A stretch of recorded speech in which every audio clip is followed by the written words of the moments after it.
Friends, இன்றைக்கி இந்த வீடியோவில் 12012 3 ஆம்ப் ட்ரான்ஸ்ஃபார்மர் யூஸ் பண்ணி பவர்ஃபுல்லான பேட்டரி சார்ஜர் தான் மேக் பண்ண போகிறோம். இது செய்கிறதுக்கு இந்த மாதிரி 3 ஆம்ப் டயோட் 4 எடுத்திருக்கேன்.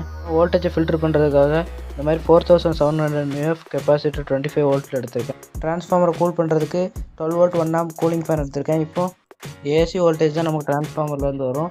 அதை டிசியாக கன்வெர்ட் பண்ணுறதுக்கு பிரிட்ஜ் ரெக்டிஃபையர் மேக் பண்ணிடலாம்.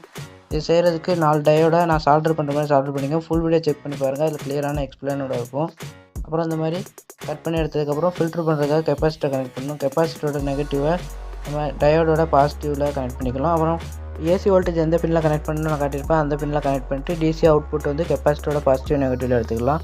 12-0 2 ஒயரையும் கனெக்ட் பண்ணிக்கலாம். எக்ஸ்ட்ரா இன்னொரு ஒயர் இருக்கும், அந்த ஒயர் அப்படியே டேப் பண்ணி நம்ம வச்சிடலாம். அது நமக்கு தேவைப்படாது. இப்போ வோல்டேஜ் செக் பண்ணி பார்க்கலாம். இப்போ பிரிட்ஜ் ரெக்டிஃபையரை ஒரு பிவிசி சீட்டில் ஒட்டி ட்ரான்ஸ்ஃபார்மரோட டாப்பில் ஒட்டியிருந்தேன்.